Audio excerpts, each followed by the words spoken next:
celebrate. Celebrate good times. Come on. Let's celebrate. Guys, it is a very exciting day today. We have a new Bitcoin all-time high. Can you believe it? We've been waiting for this. Super, super exciting. In fact, let's just see what the price is now because it just continues to pump. Where are we at? $113,570. Look at this. Look at how pretty that is. Woo! That's right. New all-time high. Super, super exciting, guys. And I think there's more to come. Man, how's everybody feeling today? We're going to change it up. We're going to dig right into the crypto side of things, talk about what catalysts are coming and why I think alt season's about to arrive. We have been patiently waiting. It has been brutal the last almost 7 months. Can you believe it? People lost their faith, and here we are. We are still standing. But how high can it go? Well, let's watch this video. Well, so I want to take another look at another name that you like here, and that's Bitcoin.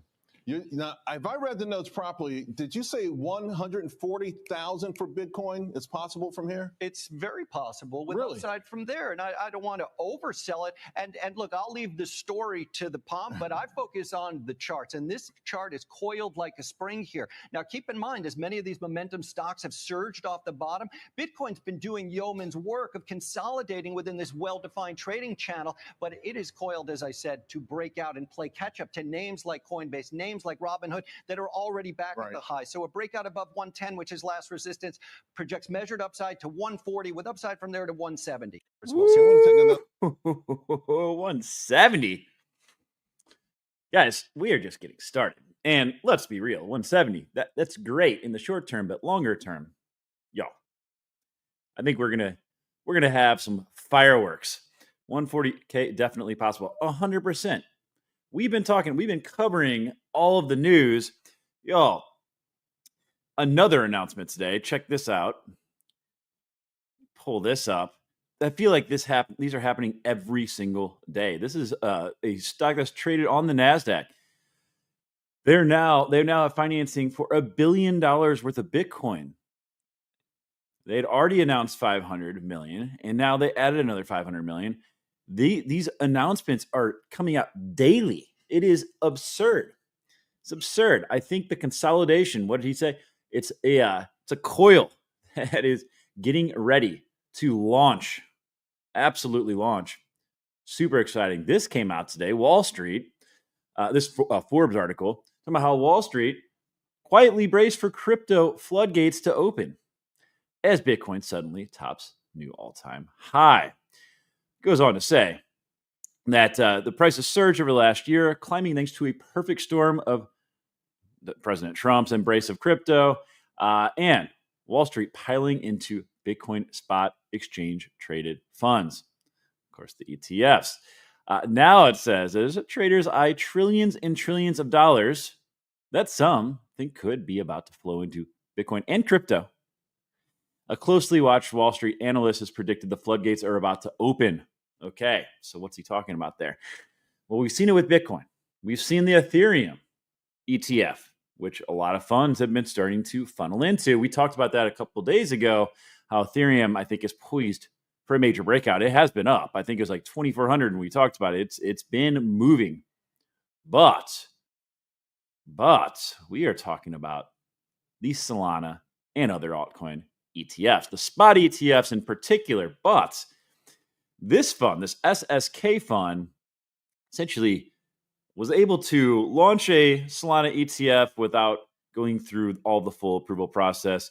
They kind of found a workaround. But if this is any indication of what we're about to see, they've seen $78 million of inflows. I think $34 million like yesterday alone. Okay.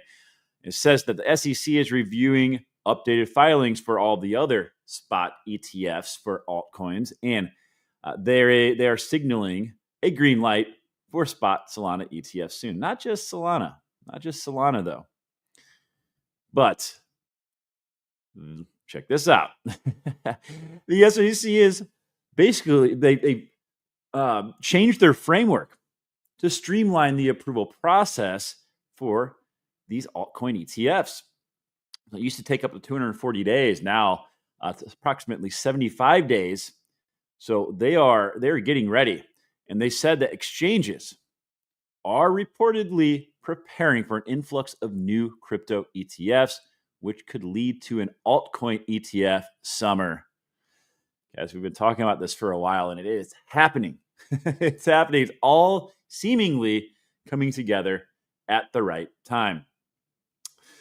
Says that as the SEC works through its reforms, this recently launched, this one we just talked about, that Rex Osprey Sol plus staking ETF, which invests in an offshore vehicle holding Solana.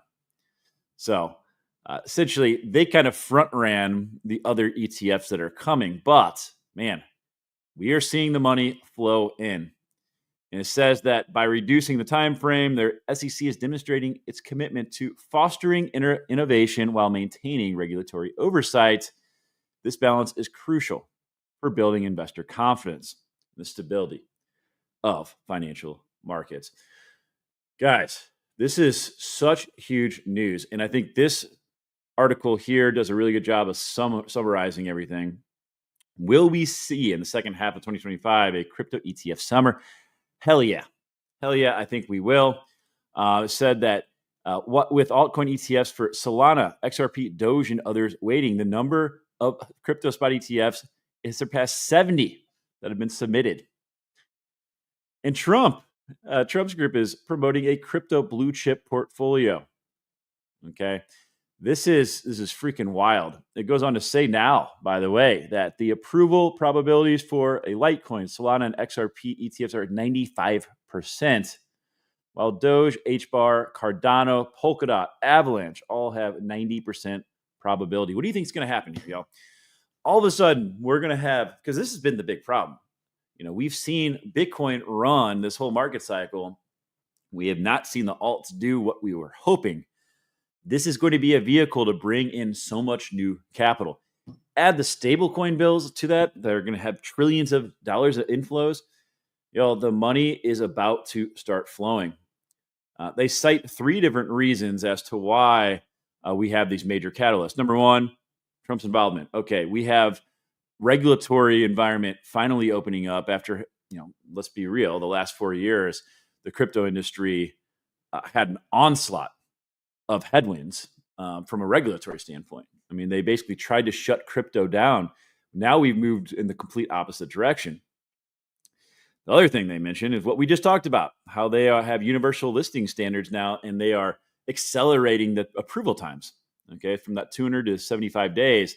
The last thing they mention is that the staking ETFs are breaking the ice, and that is they cite that in particular that fund we just talked about that had all the inflows for Solana.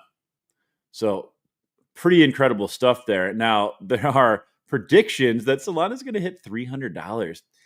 The spot ETF approval for Solana specifically hit 99.7%. Unreal. $300 for Solana. Guys, if that happens, think about what that means for the projects that are built on Solana. There's going to be money that flows from Solana into, in particular, I think DePIN is going to go absolutely parabolic. A lot of these projects we've been talking about for the last 6 months, and how you should be adding to positions when the market is fearful. I think we are going to see that these last 6 months were actually a gift in hindsight. So incredibly exciting stuff. Another huge update today, by the way. If y'all remember, there's the crypto broker rule, and they just today got rid of that. So what is that? Well, the Treasury quietly erased a major crypto reporting rule that would have forced platforms across the industry, both centralized and decentralized, to hand over user trade data to the IRS. In particular, it says, I don't know why this is jumping around like that. It says the rejection didn't come out of nowhere. This is going to make me have a seizure. What's going on here? The expanded broker rule faced backlash from the minute it was announced because developers, privacy advocates, and policy groups were pushing back hard. They were the DeFi platforms. They said can't comply with the rules because they don't have sign-ins, they don't have stored names, and don't control the wallets. So, the government was trying to get everyone's personal data. So they are no longer requiring that. My goodness. There's another part I wanted to read if I can get down there. Here we go. And then I'm closing this tab. It said that the Treasury still isn't stepping away from crypto altogether, though. They have issued sanctions against players in Iran's shadow banking. We talked about that yesterday, how they have new sanctions on Iran because there's shadow banking where they're selling their oil to China. And they also said they flagged North Korean linked hacker suspected of laundering stolen crypto. So they're still looking for illicit financial activity. I don't think anyone has a problem with that. But people didn't want their personal information, especially if you're using like decentralized exchanges and stuff, like having to log in and KYC and all that. That's crazy. All right. So that's big news. GeoNet agreed. Their main account, they're like, this is massive, absolutely massive. That's a huge development. So you piece all of this together. You've got the spot ETFs coming. You have all of the money that has been coming into Bitcoin. Now there's an avenue for people to start getting into altcoins. And this is, I think, going to be the catalyst that we've been waiting for. You have the stablecoin bill. You have the market structure bill coming. Guys, things are about to get, I think, pretty wild here. Look at the crypto bubbles. What the hell? 554%. We are back in a bull run. That's the stuff you see during bull runs. It's been so long. Look at these. This is on the week. But look at the daily. Man, we are seeing pumps. There is a rumor. I saw there's an application for a Pengu spot ETF. That would be wild.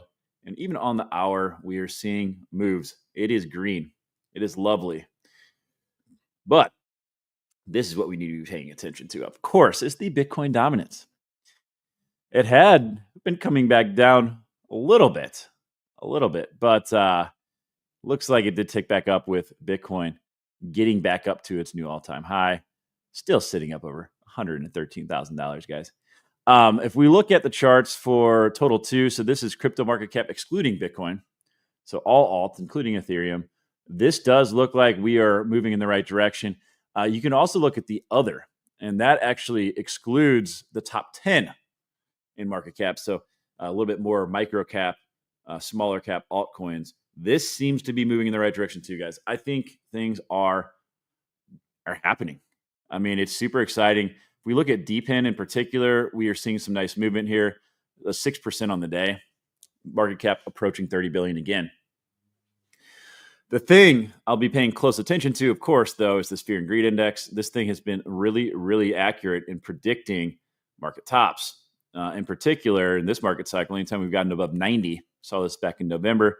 We also saw it in the spring of 2024. We got up over 90 again there. I'm having a hard time getting hovered over the exact spot there, but that has marked the tops. We are at 71 right now, so we still have a ways to go.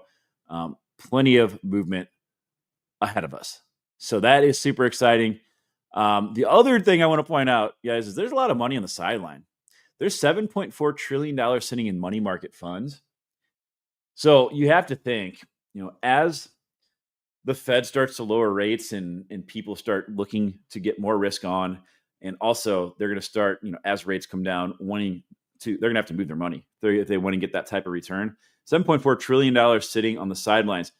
A lot of that, I'm sure, will go into the stock market, but also with these ETFs, people are now going to be able to very easily funnel into altcoins. It's going to be the easiest on-ramp we've ever seen for altcoins. It's super, super exciting. Super exciting. So I think we have some fun times ahead, guys. One other thing on the crypto side of things, before we get into some broader news, looks like Ben Armstrong's getting out just in time. So he's seen some rough days recently. Sad situation there, but it looks like he is released on bail after 106 days in jail, facing 13 misdemeanors, but likely will get time served and probation if he does not reoffend. So let's hope that Ben Armstrong cleans up and can get back in the swing of things. maybe he'll get back just in time for the bull market to come back. Man, crazy stuff there. ETH season. Guys, I think Ethereum is going to pop off. You have to, we looked at the amount of money that's going into ETH right now, and I think the thing that people are sleeping on all year is that the institutional investment's there. The layer twos is where the institutional investors are. That all funnels up to Ethereum. Now, I think Solana with these spot ETFs and staking, I think you're going to see a lot of money flowing there too. But a lot of the Ethereum supply is locked up too. It's all staked. I think we are going to see quite a move across the board. Man, very exciting. Very exciting. All right, let's talk about some broader news. A couple technological advancements that are pretty wild. In China, they just announced their new transit system goes 620 miles per hour. What? That is wild. They said, let's call it what it is. China isn't just participating in the global race for high-speed transit. They've lapped the field while the U.S. is still debating the route. And that is sadly true. They use magnets. So it floats and glides forward. No friction, no contact, insanely fast whisper, quiet travel. 620 miles per hour. Wow. Wild. Goes on, kind of throw some shade at the U.S., which I think is actually warranted. Said, while China unveils the next generation levitating bullets for human beings to ride in safely, America is still over here trying to figure out how to build a 200 mile per hour rail from LA to San Francisco. It's overrun its $128 billion price tag. And while China's cutting ribbons, the U.S. is holding town halls about feasibility studies. Yeah. We need to stop all of the red tape. China is just, their technological advancements have been pretty wild. The other thing I want to talk about here, this is pretty cool. There's a robot that actually performed a surgery. So it was a robot that was trained on videos of surgeries performed. It's performed a lengthy phase of a gallbladder removal without human help. So it was a lifelike patient. So obviously it wasn't an actual living person, but said that the robot performed unflappably across trials with the expertise of a skilled human surgeon, even during unexpected scenarios typical in real life medical emergencies. And then they went on to say, this advancement moves the U.S. from robots that can execute specific surgical tasks to robots that can truly understand surgical procedures. Guys, no one's job is safe. That's the main takeaway there. No one's job is safe. That's crazy. That's crazy. All right. Let me say, he said Robinhood announced staking on ETH and Sol as well. Yeah, Robinhood's making some moves, guys. I mean, if you look at their stock, Robinhood is making some moves. They've really come back. I mean, gosh, if you had bought the dip when the whole GameStop thing happened, when they kind of screwed over retail, I think they've done a pretty good job of winning people back, and they've added a lot of new tools. They've done a really good job, honestly. They've done a really good job. All right, let's talk about some Trump news here. Trump did appoint their Secretary of Transportation, Sean Duffy, to be the interim administrator of NASA. Of course, this is just another another part of his feud with Musk. So you all remember Elon had wanted his buddy to take over the lead role at NASA there, and Trump ended up withdrawing his name. He said that the billionaire private astronaut Jared Isaacman, he said that he pulled his nomination just days before the Senate was to hold a confirmation vote, citing a thorough review of prior associations. In particular, he said that Isaacman was recommended to him by Musk, and while I thought his friend was very good, I was surprised to learn that he was a blue-blooded Democrat who had never contributed to a Republican before. Huh, okay.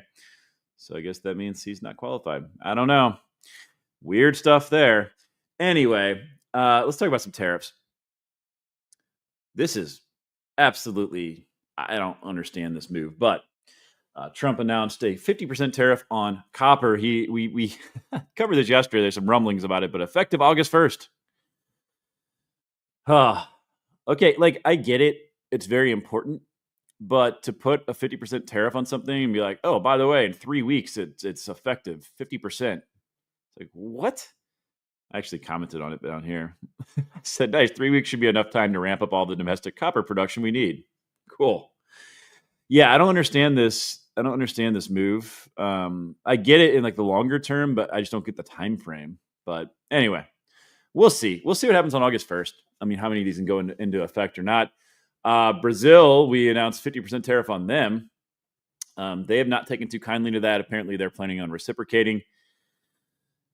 Oh, we'll see. We'll see what happens there. One of the things when I'm reading into this, I thought that was really interesting because that article cited it, is that of the trade with Brazil, they're not a huge trade partner by any means, but it appears that we actually had a $7.4 billion surplus in trade with them. So I thought that was interesting because we have a surplus. I did read other places, though, they have a lot of tariffs on us. So I don't know.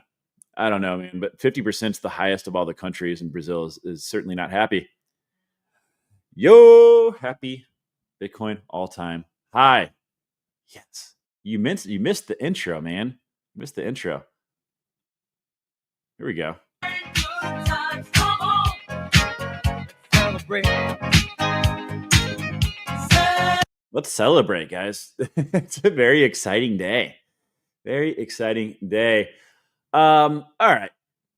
Let's talk about what's going on with Trump and Powell.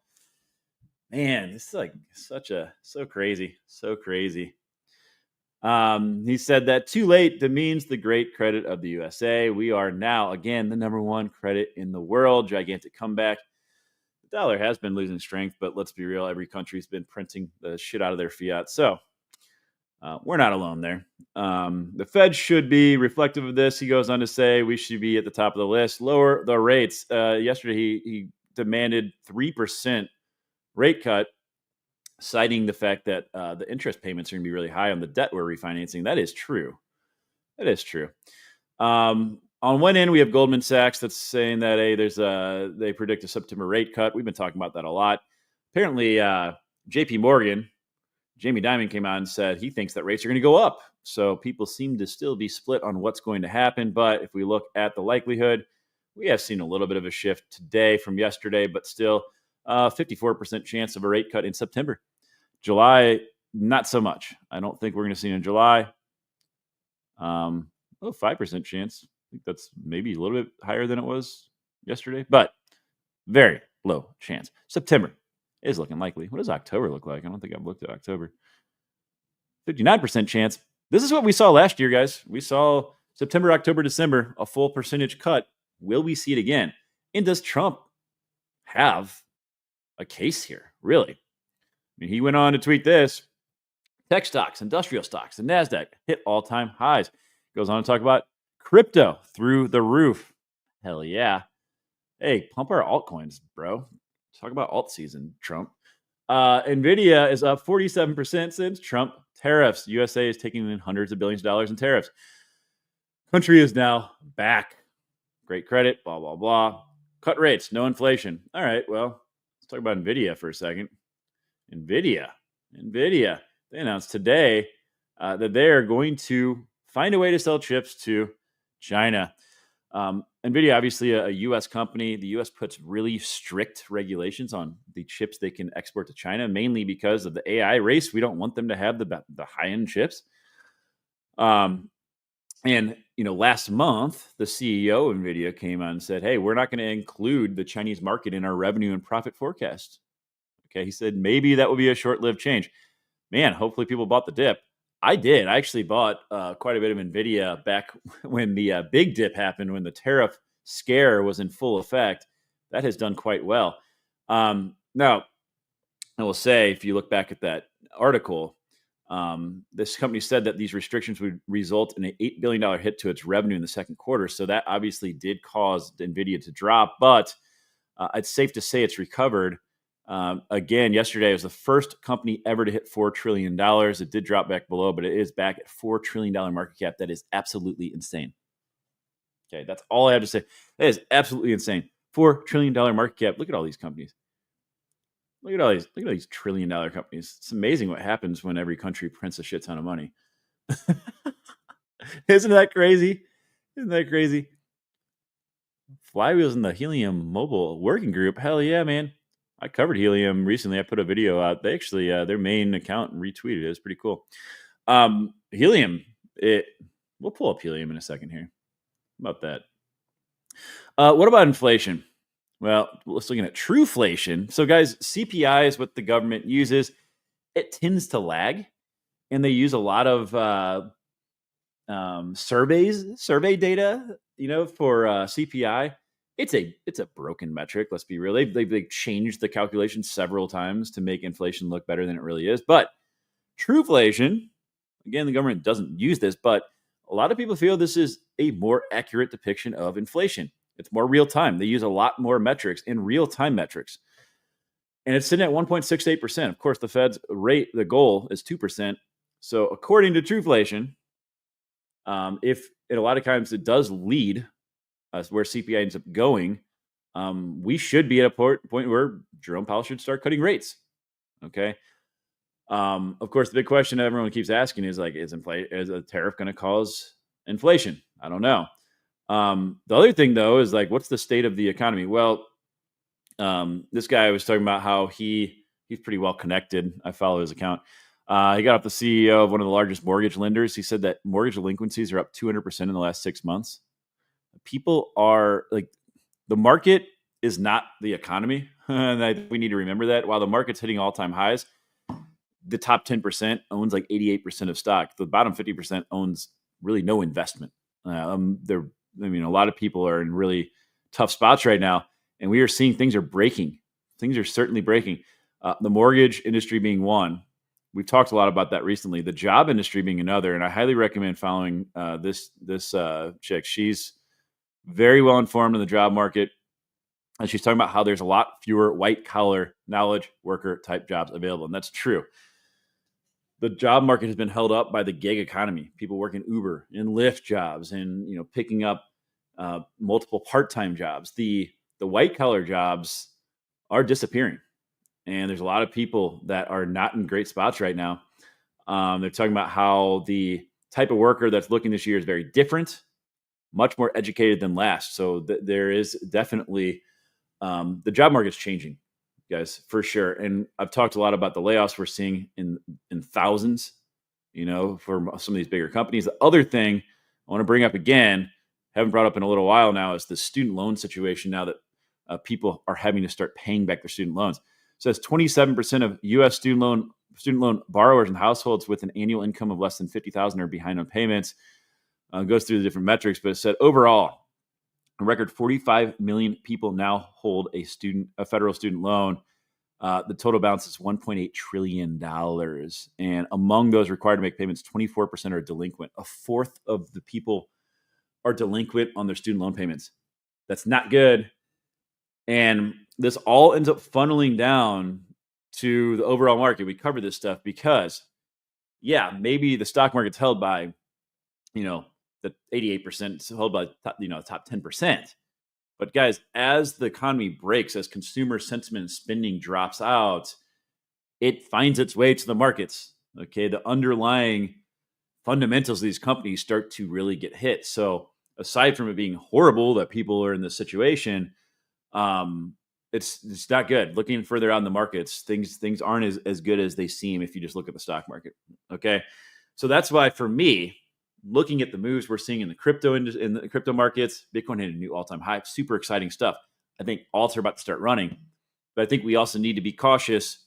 It's around the corner we could see a drop in markets too. So if you're starting to think about taking screenshots of your wallet balance to send your friends, maybe it's time to cash some out and move into stable coins. Make sure you have a nice nest egg, okay? Because we could see some pain.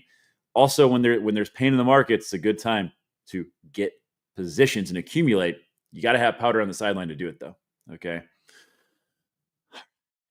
Let's pull up helium. Let's pull up helium. I've talked about helium a lot recently. let's just pull up some. Let's pull up some different DePIN projects. Who has some that we want to look at? Anybody have any? Pull up the. Let's see. Let's see what Helium's doing today. Gosh, the fundamentals are strong on Helium.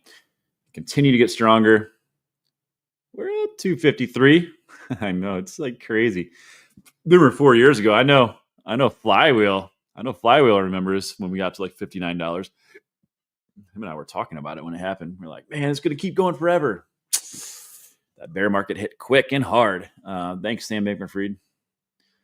Thank you, SBF, for that. No, it wasn't just him. There's a lot of people. Let's be real. A lot of bad actors in the last market cycle. Guys, Helium fundamentals are super strong. They have like $36 million a year in annual reoccurring revenue. 253. That's a lot lower from the all-time high, though. Look at market cap even. Man, we are down quite a bit, even with the dilution of tokens. We're up to 5 billion. That's a 10x from here. Where do you guys think Helium is going to go? I don't know. I'm still holding a lot of it, though. I'm earning. I love the fact that they went back from IoT and mobile to H&T. I love earning my H&T. It's exciting stuff. By the way, these sparkling waters are freaking pretty good. Oh man, that's not an endorsement, but I do like them. All right, what other projects should we look at? Let's take a look at some of the GPU projects, guys. Where's IONET at? What's IONET sitting at? $130 million market cap. Yeah, that's kind of up there, dude. Nosana is one that has been beaten down pretty badly. I think it was like around $4 back in December. Look at this chart. Got up to 653. Wow. Nosana's making some moves though. I like what they're doing. What else should we look at here? What's Render doing? Render's a bigger cap. I bet they're having some nice moves. 6% on the day. I like it. 348. I think Render's going much higher. I like that. What's HiveMapper doing? Is HiveMapper back over? No, it was over 2 cents. They've had some crazy customer announcements. Guys, I'm doing their AMA on Tuesday, the quarterly AMA. They've got 4 new MIPs. They've map improvement proposals. Say that 3 times. Tongue twister there. And they have some major customer announcements. So I think HiveMapper is due. What about Rover? I'm almost done editing that interview I did with their team earlier this week, so that'll be posted soon. This is not the correct market cap. That's fully diluted. We gotta go to CoinGecko. Guys, sometimes the market caps on CoinMarketCap are not accurate. But if we go to CoinGecko, a lot of times they tend to have the correct circulating supply. Yeah, quite different. $1.1 million market cap. It's because there's not a ton of tokens in circulation right now. Of the 10 billion supply, there's only 110 million. But still, this one to me, they're using LiDAR. Their data is going to be really important for the AI models, for training the AI models for the autonomous vehicles. And sitting at this market cap, this is one that could have a massive, massive run, in my opinion, just because the circulating supply is so low. This is one in the short term that could run a lot. Now, if it runs a lot, I would take a lot of profit because there is going to be a lot of dilution in the future. But this is one that I think could end up being pretty good as a short-term play. Not financial advice, but that's how I'm looking at it. What other projects? Guys, we've got some major token launches coming, the ones to keep an eye on. DABA, obviously. Wingbits is another one. Exhibits, I think, is going to be... That one's going to take a lot of people by surprise. People have no idea about Exhibits still. I haven't seen any other person with the channel talking about Exhibits at all. I don't get it. Maybe it's because the token's not out yet, but what they're doing is crazy on the compute side, building out these AI data centers. What other token launches? We got 375 AI. Oh, man, that's going to be a good one, too. There's a lot of really solid token launches coming. Conduit Network. Look at Conduit. Tashi. They're getting in the gaming space. Let's pull up Tashi. Give them a follow. Give them a follow, guys. It's a super, super solid project.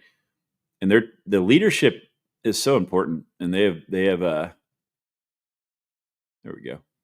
Follow them. Check out Tashi Network. I think they're doing some big things. They're getting in the gaming space. And then Conduit. Oh, the St. Louis Cardinals. It's my team. I'm from St. Louis originally. So is Flywheel. Conduit Network is another one. Definitely check them out. I'm not sure when their token launch is going to be, but that's going to be a really solid project. They've got great leadership too. Which ones did I mention? Daba. Let's see what's going on with Daba. Network Explorer. 5803, guys. The number of hotspots deployed continues to go up like every day. This is a really good sign. They stayed a little bit stagnant for a while. I was like, what's going on? They use the local cable operators to install, and they keep adding more LCOs. So Daba, I have a bunch of I think I have like 30 hotspots, but they deploy them for you. And then you get tokens, a percentage of the tokens. And then the other thing is they're only installing these where they have subscribers. So they've sold over 13,000 hotspots. They've installed 5,800. So coming up on what was that, like probably 45%? Oh, let's check my math on that. Either way, the main thing is they're increasing their number of installs, so that's pretty cool. Divided by 13, 160, 44%. I was close. I said 45%. What's up? Hey, everybody, make sure to like and share if you're on X, and subscribe if you haven't already. Make sure to subscribe to the channel. I've got the other thing I was going to say, I'm almost done editing that video where I'm going to put out my updates on every single project I've covered in the DePIN space, go through their charts, go through mostly their fundamentals, what I focus on in that video. But it's going to be all of them. I'll have bookmarks so you can easily hop around to whatever projects you're interested in. Tell me about Aether Crypto Coin. Is that Voin? You talking about Aether? We look at Aether. Aether's an interesting project.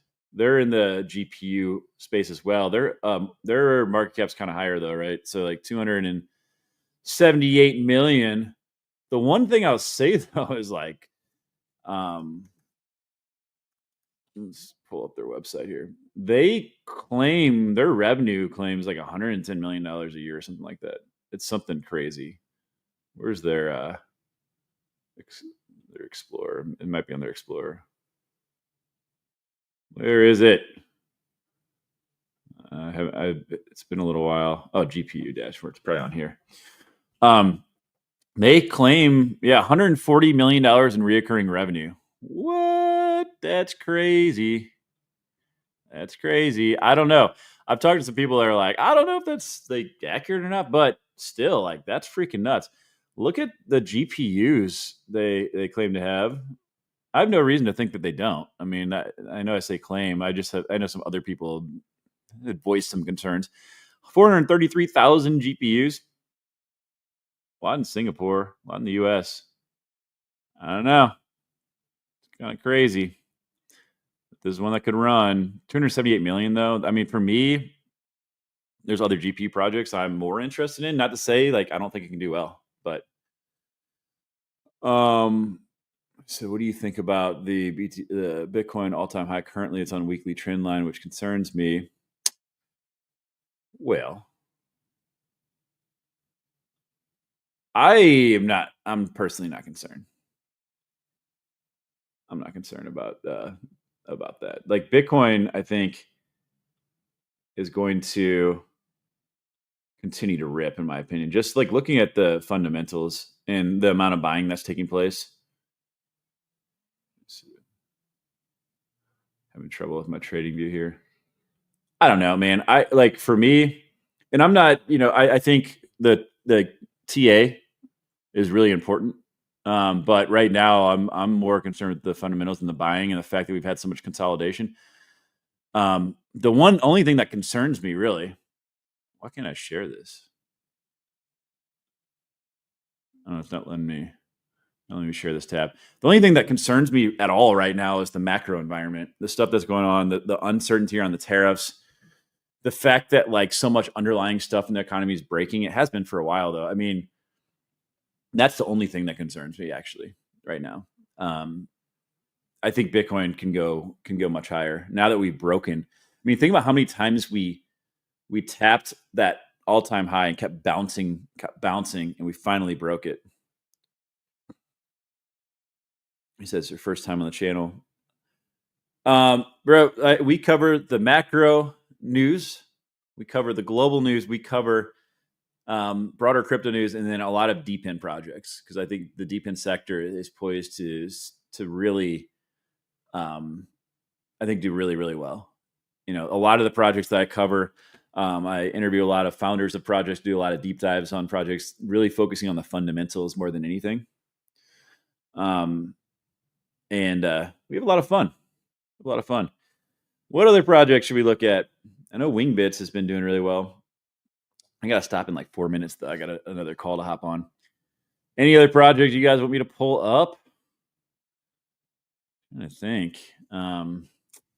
What's like a streamer? Streamer has been making some moves. Did you guys see Flux had their call today?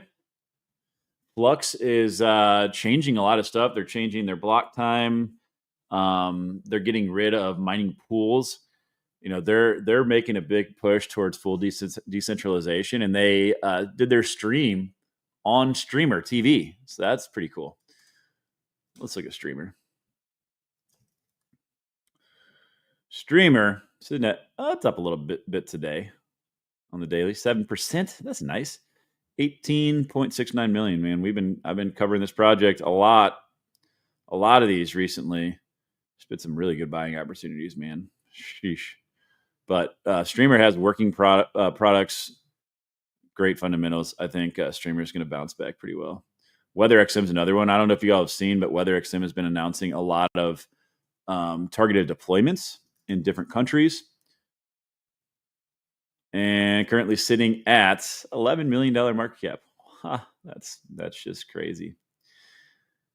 That's just crazy. You don't see that in once you get in full bull market swing, like you get to the point where these types of projects are 50 million at least. What is DePIN? All right, we're gonna end the show with that question here. Okay, DePIN is using token incentive models to garner participation in building out networks. So I'll give you some examples. Hive Mapper, okay? They're building out a fresh map of street level imagery.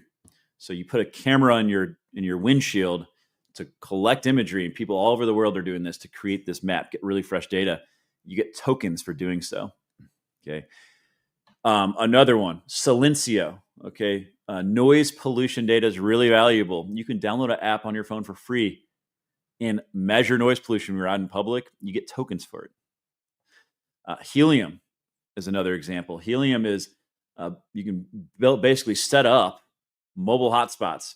Okay, so that AT&T and T-Mobile customers, if they're near your hotspot, they can roam onto your Wi-Fi network. It helps a lot of these telecoms build out their infrastructure, reducing their capital expenditures to do so. But by participating, you essentially become your own telecom in a sense. You get tokens, okay? And all of these tokens are tied to revenue. So as revenue comes into these protocols and is generated, it buys tokens on the blockchain. And many of them, they burn those tokens out of supply. So it kind of acts as like a stock buyback, if you will.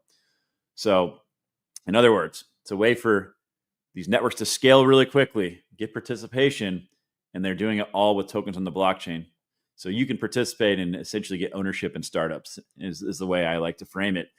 And if they do well, the tokens can do quite well. So What we do on this channel, man, is we look at the ones that are most promising, that have, market they're moving into, that can disrupt, that can generate a lot of revenue, and they have like a team that can really execute on the back end.